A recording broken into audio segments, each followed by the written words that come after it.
Mute. Good morning.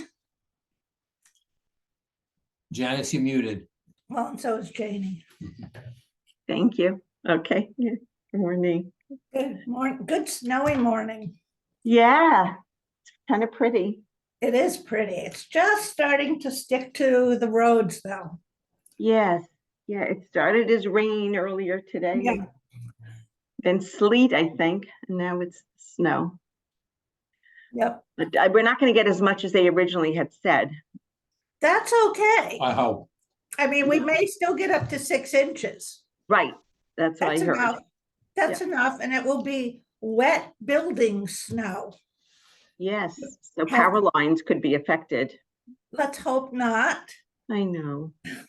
Well, 3 to 6 is better than 6 to 12. Right? I agree. Yeah, more formidable.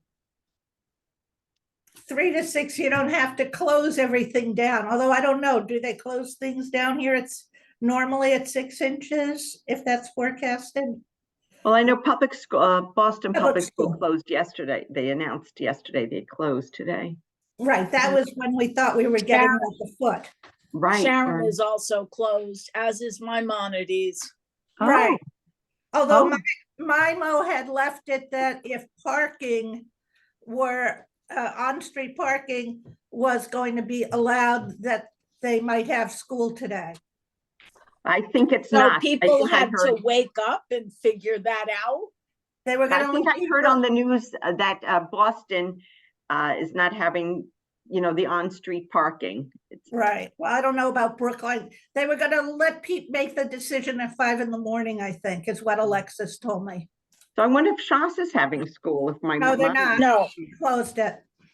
no, if Sharon is closed, then Shas is closed. Oh, that's No, right. Yeah. No, it's not. Actually, the Rabbi sent out a notice earlier saying that even though Sharon was closed, they were not, and they would make the decision later on.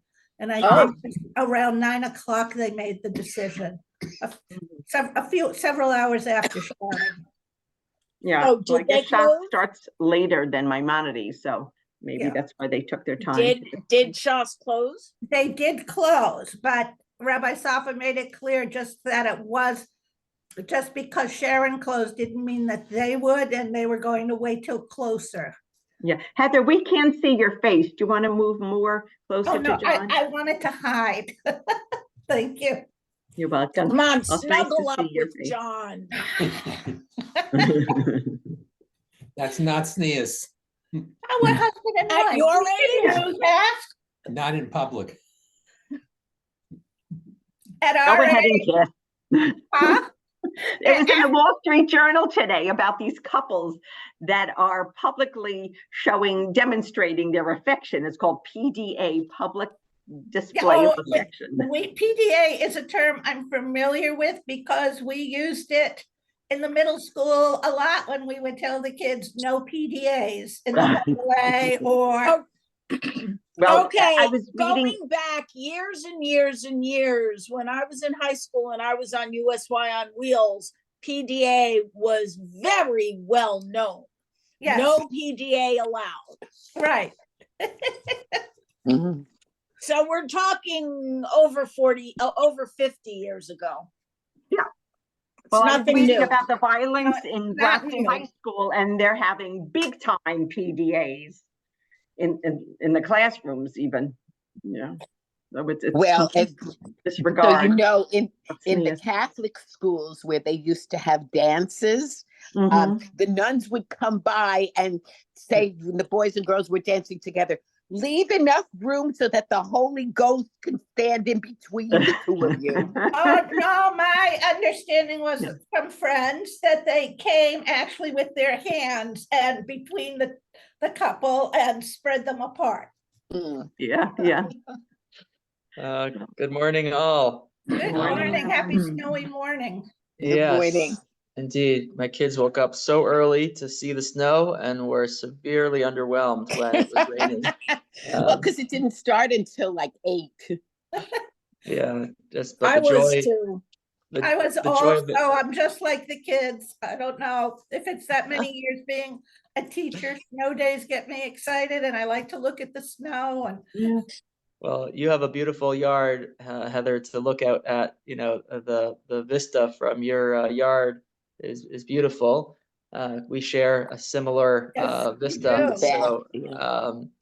and I think there's been such a buildup of anticipation towards a snow day that the administrators just called it, even though they knew that it might not be necessary from a parking or sort of safety perspective. I teach at Maimonides on Monday, and I asked Merv, who is the head of facilities, how many times he's been asked today whether there's going to be a snow day. And he said dozens and dozens of times. I've been texted every 5 minutes. The kids see me in the hallways. And so I think he buckled to the pressure even without, making a data-driven decision. Well, But the sometimes issue you also gotta Brookline give is it. schools and Boston schools were closed, so it kind of made you sense. can, if the roads were good enough to get to school, but how would they be coming home? Good point. Yep, yeah. So we still don't Yeah. know. When in the 30 seconds I drove from my house to the shul, it said that it's still raining in most of the South Shore and in Boston, but that it was likely going to turn over to rain for the next hour, turn over to snow for the next hour. So I don't know what that means for accumulation and for roads, but perhaps there was some concern for safety, which is legitimate. So I'll grant you that, but I think a lot of it also had to do with not having had a snow day in several years, and kids really wanting one. Mhm.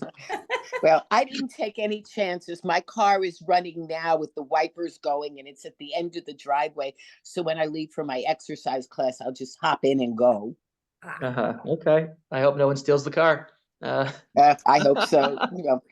Oh, before we start, Rabbi, I just wanted to say that every time we get to this parsha,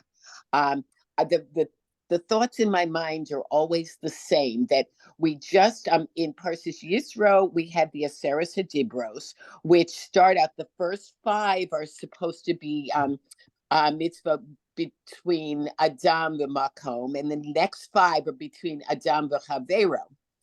But then the very next parsha, Mishpatim, instead of going on this is what you should do with God, it's more concerned with people. So did you freeze, or is that me? It's Yeah. you. It's so even Okay. so it's more concerned with people. In Mishpatim, it's between man and man, and so those laws are specified. And now we're getting to, okay, now build me a mikdash ma'at, a house for God. So it's just so beautiful that even though God gives us the mitzvot in the order of first God and then man, when he's explaining them, it's first, this is how you treat other people, and then this is what you do for me. Can you hear me okay? Mhm. Yes. Okay. So Amy, it cut out for a little bit, so I didn't catch the whole piece. But it sounded like you were talking about the order of the 10 Commandments, going from first man to God and then man to man. Right, but then the next parshiot are Mishpatim is immediately about between man and man, and only after we finish that do we go to Teruma, which is between man and God. Okay. So it's a good segue to talk about the theme for today, which is that because Parshat Truma is about Ben Adam Lamakom in terms of building a place for Hashem's presence in this world. And for most of Jewish history, we haven't had a Mishkan or a Mikdash to actually implement these commandments. The commentators over the years, starting with Chazal, saw these parshiot through symbolic lenses, and oftentimes interpreted the specific measurements, the specific details of the Mishkan, not in literal ways, but to be pointing towards something else that actually, comes back to building character between, one person and another interpersonally. And so, in the book that we've been going through, called The Biblical Path to Psychological Maturity, Vivian Skolnick writes about how these parshiot were useful for the Jewish people leaving Egypt in terms of having a particular project to work on that brought them together, that generated central worship, that made them more altruistic, but that ultimately it was still about weaning them off the Egyptian experience of being selfish and of looking out for their own survival day after day. And so how is it that is achieved through the Mishkan? So we have to appreciate some of the specifics in terms of what they represent and what they symbolize, more so than what they mean sort of in literally. So that's what we're going to do today. We're going to try to look at the Aron and appreciate it not as a place whose purpose was to store and protect the luchot, but rather sort of what it represents in terms of the ideal Jewish character, in terms of the kinds of personalities that we're supposed to cultivate. So I'm going to share screen, and we'll look at some of these sources together. Okay, there we go. Okay, great. So the psukim that delineate the details of the Aron read as follows: Va'asu Aron atzei shitim. So this again is Hashem speaking to Moshe, and Moshe is meant to instruct, Bezalel and the crew, the contractor and his builders, right? That they should make for me an ark that's made of shitim, acacia wood. Amatayim b'chetzi arko, ve'ama b'chetzi rachbo, ve'ama b'chetzi komato. So the measurements here are 2.5 by 1.5 by 1.5. Now, these measurements are not whole units. They all, in all three of the dimensions, are half units. So we're going to come back to the significance of that in a moment. But just want to bring your attention to that. And in the next pasuk, we have Vitzipita oto zahav tahor, mibayit umichutz. You should, tzipita is to cover it. How do they translate here? Overlay it with gold, with pure gold. Mibayit umichutz titzapenu. You should do it in the inside and on the outside. Ve'asita alav zer zahav savim. You should make like a crown around the periphery for it. So why can't the entire thing be made of gold? Structurally, it won't hold, right? There needed to be something else holding it together in order for it to have its function of being a large box that stored, the luchot.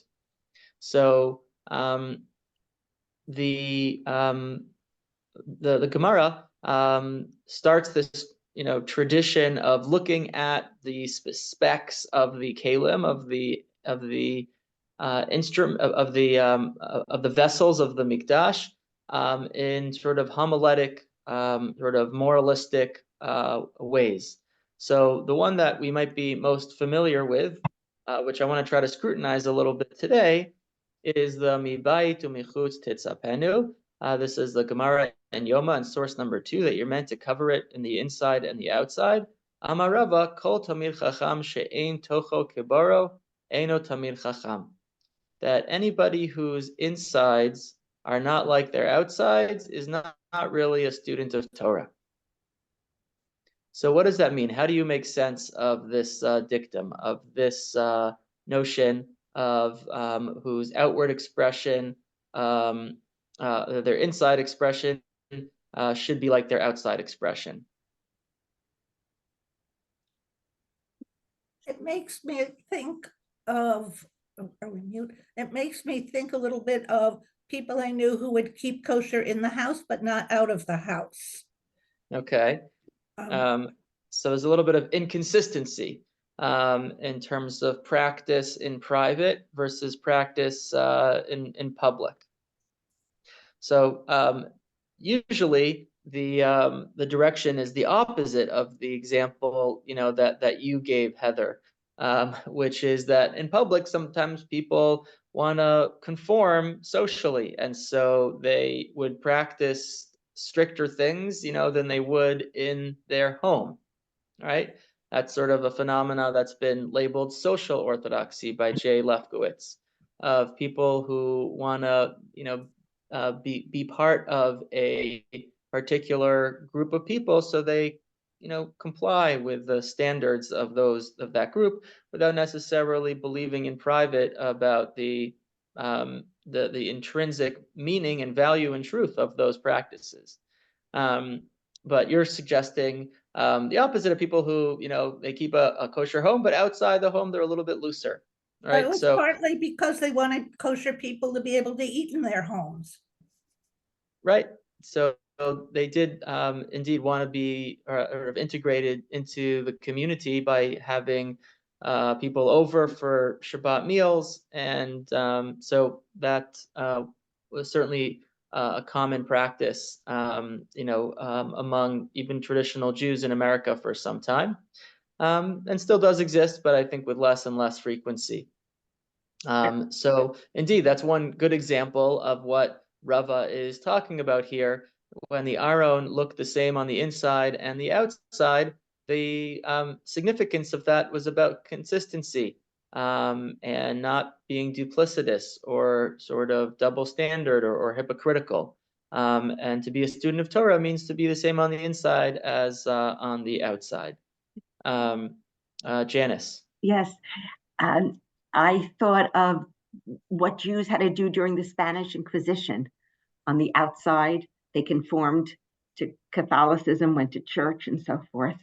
And what they did on the inside in secret, you know, but that was because it was to pekuach nefesh, it was to save their own life that they did what they did. You know, though some were able to escape to a more promising open country, and some were burned at the stake for what they did, yeah, for being Right. true Jews.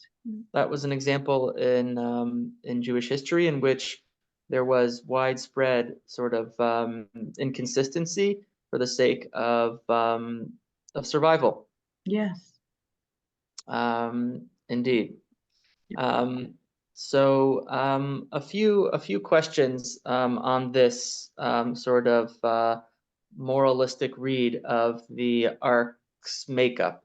The first is that if we're meant to take this as reflective of the structure, that, you know, moral consistency flows from the structure of the makeup of the ark, then it's a little bit lacking, because there is something that is between the two layers of gold, which nobody knows about. The wood. Right? So you're supposed to be covering over the wood on the inside and the outside. So, you know, you give the perception that you are a good guy, and then on the inside, you know, you convince yourself that you're a good guy. But then, you know, in the body itself of the ark, there is something that is not the same as the public perception and the internal perception, right? There is something that is wholly different, right? So is it really sort of honest to say that we're meant to be consistent through and through? If the ark itself had 3 layers, it wasn't just, maybe the menorah, which was just pure gold, would have been the right vessel to make this point, to say we should be absolutely, honest and always, altruistic. So why is it that the Aron was chosen by Rava to make this point? So I think one way to sort of approach that question is to appreciate the limits of authenticity.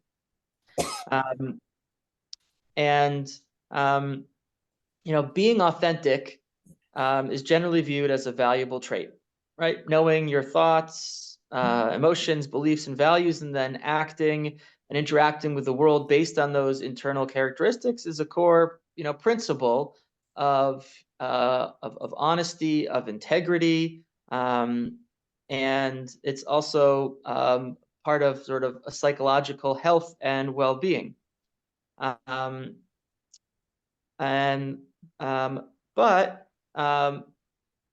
it also is a bit unrealistic in terms of our actual human nature and our actual personalities. So Rabbi Norman Lamb contends that this maxim of having your outsides and insides be exactly the same and having consistency through and through doesn't really present the full picture of Jewish law and ethics. There are differences embedded, between how we behave inwardly and outwardly. There are concepts such like marat ayin, which require us to be inauthentic and to sort of put on a show for the outside, even when we know that there's nothing inherently wrong with our actions. Additionally, violating Shabbat in public is worse than doing so in private.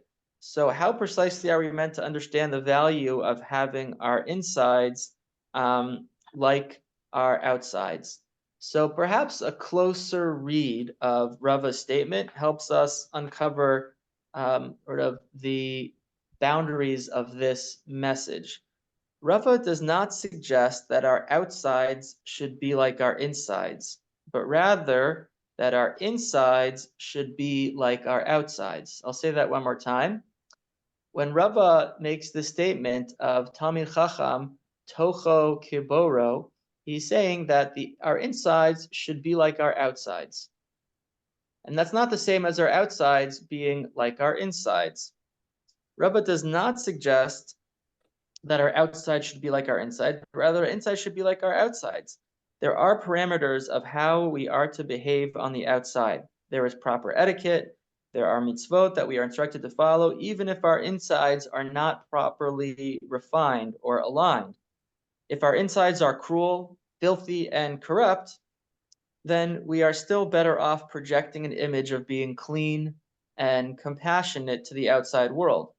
And so Rava is not saying that if our insides are deficient, then we should act outwardly deficiently, for the sake of consistency, for the sake of authenticity, but rather we should feign being clean and compassionate on the outside while working to transform our insides into also being clean and compassionate.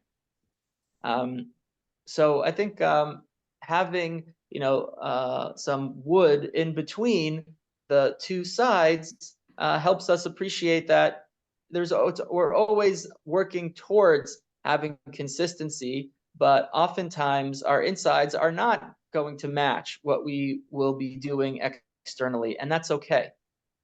But we want to always try to work towards having that alignment. And that it's never going to be perfect, but we're always working in that direction. and that we shouldn't be worshiping this notion of authenticity or self-actualization, because what that ends up meaning is people who have feelings inside about themselves, even if they're cruel and selfish, will act them out because that's authentic, right? That's how I am. That's my real self, right? That's not what we are learning or meant to be learning from Rava's statement here. Rather, we are meant to be appreciating that we should be behaving outwardly according to what's expected of us with high level of ethics and morality, and we should be trying to align our insides with those outside behaviors, right? And of course, there are many cognitive behavioral therapeutic approaches which say that if we can, shift a behavior, then our insides will follow after that behavior if we do it on a consistent basis. We might not want to be davening in the morning. We might not feel like we have the energy or the inspiration to do it. But if we do it and commit to the habit of doing it, then our insides will conform and follow along with that. Right? So Rava's statement doesn't go both ways in terms of our outsides following our insides. It's really about our insides striving to be like our outsides when our outsides are aligned with what is expected of us from the Torah. Okay? So that's a very different way, I would say a more nuanced, a more sophisticated way of appreciating the significance of the makeup of the Aron in terms of having the inside and the outside aligned, but there being something in between, because it's not always such a clean and smooth and pure process to align the insides with the outside. Yeah, Janice. Yeah, I have an interesting example. My friend was married for 20 years to a verbally abusive man, but on the outside, he was charming, he was gracious. All his employees told my girlfriend, don't marry him. You don't know what he's really like. So now he has Alzheimer's and he's in a facility, and he's so sweet. And speaking about his wife, what a wonderful woman she was. And she really was good to him. She, for their children's sake, she didn't let it bother her, of a sense, and he's able to verbalize now what he didn't in their marriage. It's quite surprising and refreshing. Yeah. Indeed. That doesn't make up for the abuse, I would say. No, it doesn't, Dan. No, it doesn't. She did divorce him. Yeah. Oh, okay. So now I that feel was an better. important detail. Yeah. So I've seen it go both ways. Sometimes, dementia can bring out the worst character traits in people, because when the screws loosen a little, sometimes the inhibitions are not, sort of in check, and it can, draw out sort of the worst parts of people. Or alternatively, it can you forget, some of the cruelty, and you just sort of follow some of the patterns, the better patterns that you've developed over the years. So, yes. But the point here is that, authenticity is a worthwhile trait, but it also has its limitations. And it doesn't mean that there's just one, solitary way to think, feel, and behave in all situations. And it's also not an excuse to behave inappropriately. If this is how I feel right now and I have to be authentic, then that's what I have to do. I have to be cruel and hurt people because that's who I am. That's what self-actualization means. It's much better to be inauthentically compassionate than to be authentically cruel. And so, ideally, we strive to have our insides and our outsides be authentically good. But if we're not up to that level, we should strive to behave properly and work on our internal states. And hopefully our internal states will follow. And so, the advice that people sometimes give of just be yourself, right, is dangerous advice. Because sometimes what's inside is not really, so good. And sometimes it's, be who you think you should be, right? and play to your strengths or play to your ideal self, as opposed to just like trust your instincts and go with your instincts. Obviously, it depends on the context and the situation, but sometimes going with your instincts is the exact wrong thing to do, because instincts oftentimes reflect our base sort of primitive desires, and not our thoughtful, processed sort of personalities. So that's one piece from the architecture of the Ark that I wanted to elevate and appreciate in terms of cultivating character. There's another two pieces that I wanted to point to as well about the Ark. The first one has to do with the dimensions, and then we'll come back to what was on top of the Ark. So in terms of the dimensions, I'll read from the last source here, which is the Kli Yakar, who suggests that the measurements of the Ark are significant and point towards a similar point that we were just making. I'll read in the Hebrew and translate. Ve'alkein hayu kol amot ha'aron shvurot. All of the measurements of the cubits of the Ark are broken. They are halved. Lehorot shekol adam idme benafsho kilu hu chaser min shlemut hachachma. Because the Ark, which holds the Torah, is meant to teach us that we should see ourselves as always half, as always lacking completeness when it comes to what's inside the Ark, when it comes to learning the wisdom of Torah. V'tzarich limdod adayin l'mle'at chesrono ki kol ama chasera. And we're meant to measure ourselves in terms of how we are working to fill the gaps, how we're moving from the half to the whole. Kol ama chasera, every partial ama that in the dimensions of the Ark, more al davar chaser, teaches us specifically on the things which were lacking. Hatzarich shimalu, that we have to complete. Shimalu chasrano. Kach ikara chachma me'ayin timsa. Mi shechoshev et atzmo la'ayin v'chaser avalo b'mishu chacham be'enav hatoeh ba'atzmo lemor shekvar hagia tachlita. So the person who thinks he is wise is not wise. The person who thinks he has learned everything has not learned everything. Right? This is part of what we have been victims of in American sort of Western culture, is this notion of achievement culture, right? That we graduate from school, we graduate from college, we get a certificate for everything. The way that the Torah orients us is not about an achievement kind of orientation, but rather a mastery orientation. And what's the difference between achievement orientation and a mastery orientation? A master is always developing their abilities and their skills, irrespective of goals and attainments. A master is always looking, to improve their game and to get better and better, and isn't looking for a certificate from an institution to say, now I can stop because I've achieved completion. And so that's what the Kli Yakar is saying here in terms of what the Ark is meant to indicate in terms of its measure, its specific measurements. And the Kli Yakar cites a few more sort of proof texts for this orientation.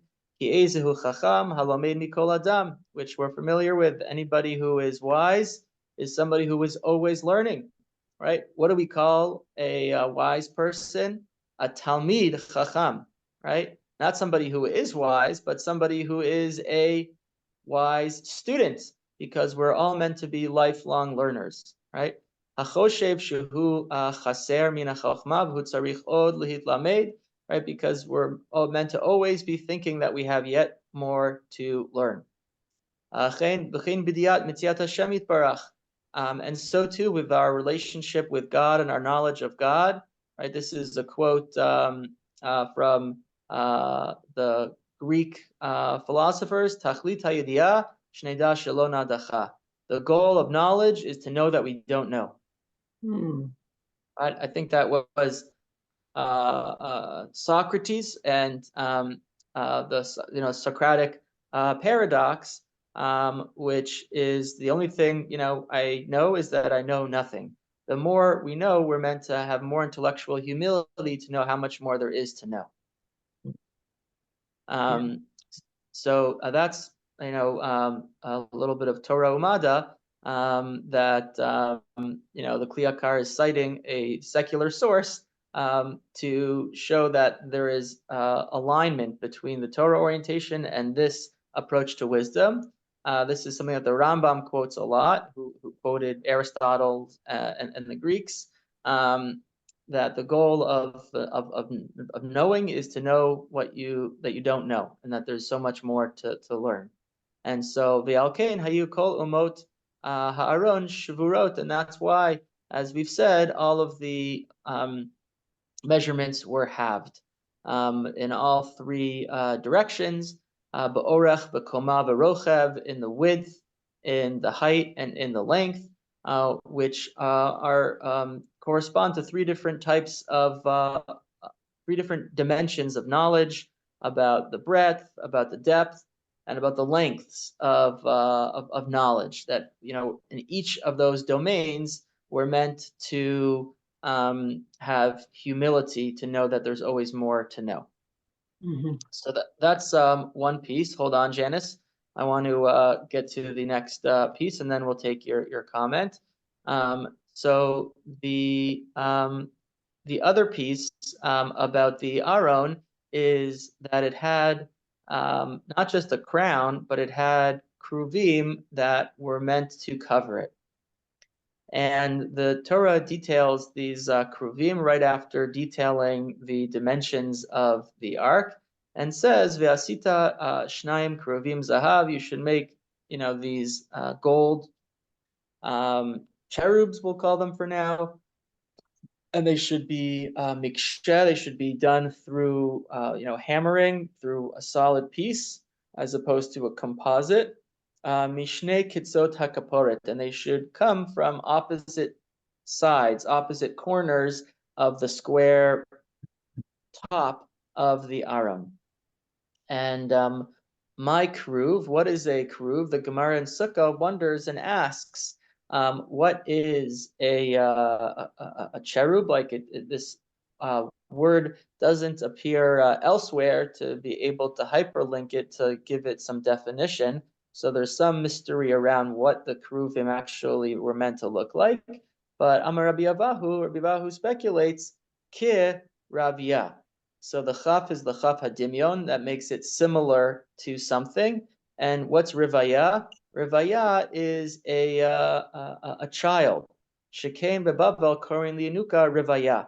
So in Bavel, one of the ways that they would call a child is a rivaya.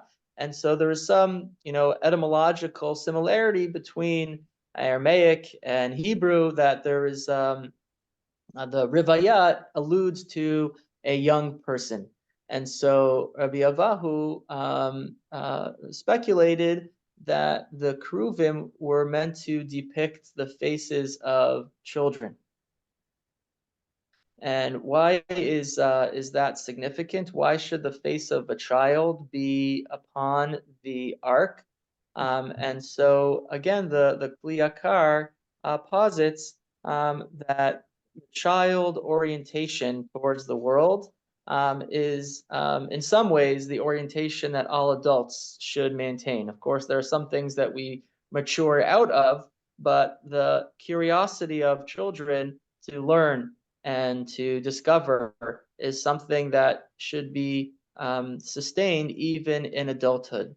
And so the guardians of the ark are children, because we're meant to have like a childlike orientation towards the content of the ark, of the Aron.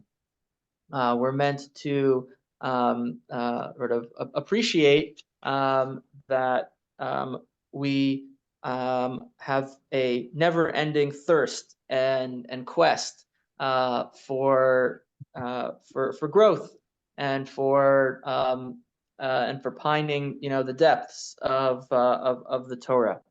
And so that's why the Kruvim, sat above the ark in the image of children.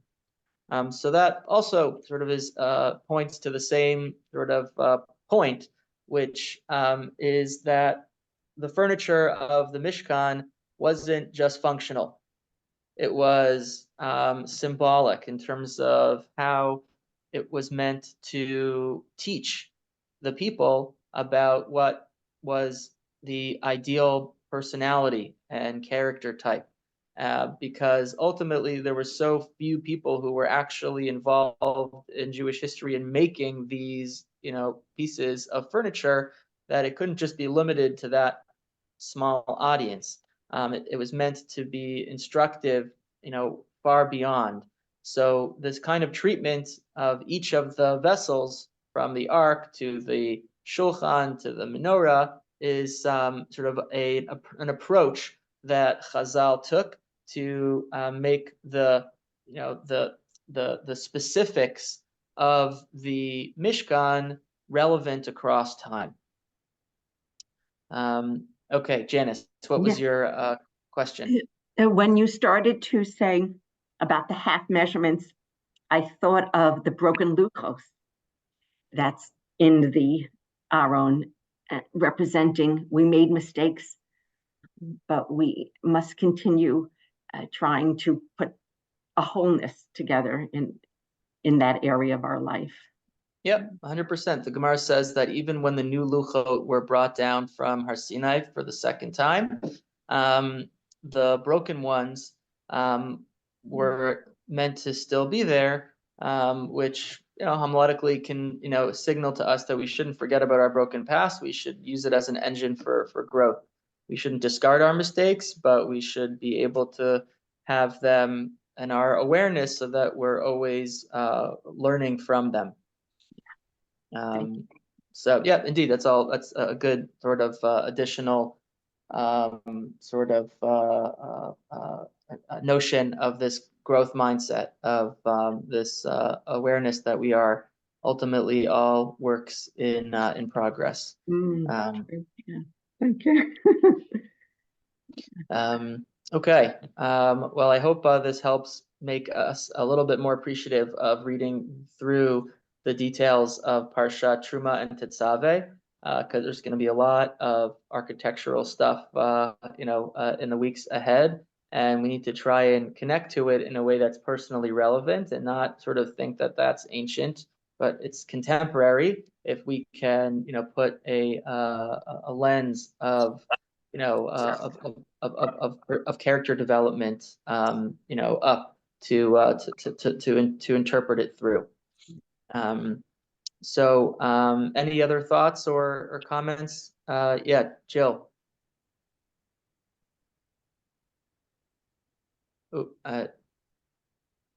Mute, Jill. Working on it with her husband. Okay. Going back to the beginning of this discussion and the differences between the inside and the out, why is it so difficult for people to be the same inside? I'm talking about the goodness part, not the not so good part. Why is it so difficult for people not to be as good outside as they are inside, or the other way around? I don't. People are inherently bad. There are so many stresses and pressures from the outside. I know. And then you're a sensitive soul and you feel those feelings. It is astonishing sometimes about the hypocrisy and the inconsistency of people, but it's part of the way we were built, right? I guess. And so there is it's a continuous challenge that we have. It gives us something to be busy with. Yeah, Saralea. I think also it's like the Yetzer Hara. You know, we all have that like, I don't want to, or, you know, this little being on our shoulder. I don't really want to do that today. Or, you know, it just, oh, you know, there's like that voice of like, you know, do what you want to do rather than what's right. Yep, we That- have that component inside us, and Right. that's what gives us, you know, freedom of choice. That we're always needing to contend between different options, figure out which options are the ones that are the ones for our best self, and which are the ones that are not for that our best self. But there's an inherent selfishness that we're all born with that also serves a protective, you know, kind of purpose. And it's messy. This is part of the, you know, unfolding of human life, to navigate, you know, the two voices in our heads and figure out at some points, you know, which one is the good one, which is the not good one, and to make the best choices we can. I was also, Go ahead, Saralea, and then John.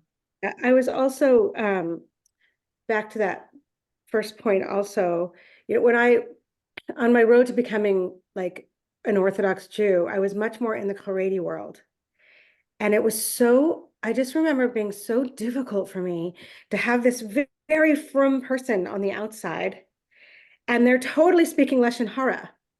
Like it was the inconsistency, and I had to, you know, I really had to like chew through that to understand the humanity within, you know, the Jews versus the Judaism and the humanity of that each person has.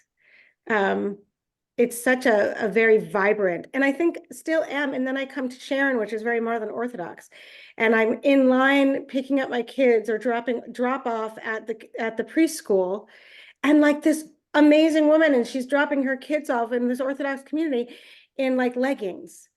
And I was also like blown out that way, but what was coming out of her mouth was just holiness. And so it was just so interesting, that inside and outside. And I've learned, you know, yeah, just picking up those sparks from that. But yeah, anyway. That's a beautiful reflection on this point, and I think we all struggle with that, and try to situate ourselves, you know, within a community of like-mindedness, and where the value of growth mindset is there, and to try and, you know, be limiting that sort of inconsistency as much as we can. Yeah, John, and then Dan. Which way do the Cherubim face? Inwards or outwards? So there's two different psukim that indicate alternate directions. And the way that Chazal reconcile it is to say that when the Jewish people were behaving themselves, that was like a couple that had face-to-face time. They were seeing each other. They were looking at each other in the eyes, and there was, you know, communion.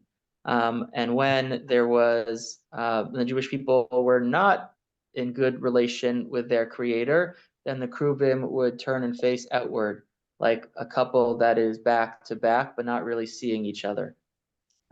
So both are indicated in the psukim in terms of the direction, and they're reconciled sort of midrashically in that way. Dan. Pretty cool. My question pales in comparison to the discussion we just had, but you got me thinking. They describe the length, width, and depth of the, but did anybody ever talk about the thickness of the wood that's used? Because you mentioned that it's covered inside and outside. I just wonder how thick the acacia wood might be. Yeah. So as far as I know, in the psukim in the Torah, it's not mentioned, but there are other sources outside the Torah, like when Shlomo builds his mikdash, right? There are more specs that are given in terms of the measurements, and then also in midot, in the Mishnah relating to the size of the kalim, there are sort of derivations from the psukim that give that amount. But it had to, work structurally. It had to hold the weight of the gold on the inside and the out. So the answer is out there, but I don't know it. That's okay. Just, Yeah. it was ever Amy. addressed. Amy, we'll take your comment and then wrap You're up. on mute, Amy. You're on mute, Amy. Maybe it's for the You're best. We still can't hear you, Amy. If you can hear us, you can try to unmute yourself. Okay, so on the acacia wood, Yeah. first of all, the fact that you have the wood and you have the outside and the inside, well, you need a foundation, you need a structure for the outside and the inside. And the wood, being tree, which is like Eitz Chaim, and the structure, the center, is God, who's the foundation. And that's when you have that strong foundation, then you can have an outside and an inside. But if you have an outside and inside without a strong foundation, it's a nothingness. So I think that's another reason why the wood in the middle is important, because you need that basic foundation. So that's one thing. The other thing is when you talk about how the faces of the Kruvim should be childlike because of Rivaya, meaning child. Well, how do we relate that to in Psalm 23 when we say Kosi Rivaya? Right. Well, there, Rivaya means my cup should overflow, right? Like from the word rove, like that a lot, right? Like riboy. Right. So there are, Rivaya can have multiple meanings to it. And one of them means to overflow. Another one is, childlike. So there's no relationship at all. not that I can think of. I'm Spelled the also, same. I just want to look up for a second what the spelling is of that. Right. Rabbi, can you just clarify, because maybe I heard it wrong. The Revaya, that's childlike. Is that Hebrew or Babylonian or? That's Aramaic. That's sort of how they would talk in Bavel. Hold on. And then the Revaya in the Psalm, that's Hebrew? Yeah. Hold on.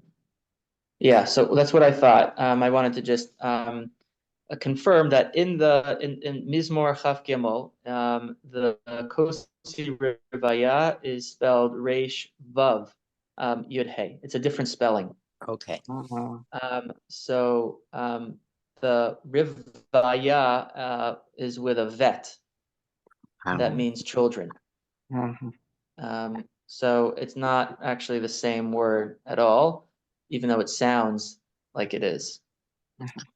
How is it spelled? Can you say how it's spelled again with the Kosi Revaya? Yeah, so the Kosi Rivaya that my cup overfloweth is Reish, Vav, Yud, and then Hey. And the other one with whereas the other one is Reish, Vet, Yud, Aleph. Well, you would have thought the Rivaya on the coast would have been from the word rove, which does have that's love and a vet. Right, or Rabbah. Anyways. Yeah, that's what I speculated before I checked it out. So that's not the shoresh that I thought. So this clarifies that. So the rove, sorry, I know we have to end, but so the rove is with a vet. So the rove is like a lot, right? Is that what that No, means? that's the childlike one. So you're correct, Saralea, that rove, Reish, Reish vet does mean a lot. But in Psalm 23, that's not the word that's being used to indicate that. It's the Reish Vav, Yud Hey, which has a meaning of like abundance. Right. So Um, interesting. I'm sure there's some hidden, connection between all of these things that bring them together, but Yeah. Well, I appreciate everyone's input and Thank insight. you, Rabbi. thank you. Next Thank week, you. we're gonna take a little pause. I'm gonna be traveling with my kids during President's Week, but we'll continue the following week. So just mark your calendars for next week. We'll be off and then continue the week after. The Missing fabulous any, class today. Thank you. That was great. Rabbi, you Thank you. missing any Shabbases by any chance? Wondering why you're asking. Yeah, just curious. There is a possibility that on February 24th that I might not be here. Okay, good. I mean, not good, of course. Not good, not good. Somebody's got to clean his Hawaiian shirt.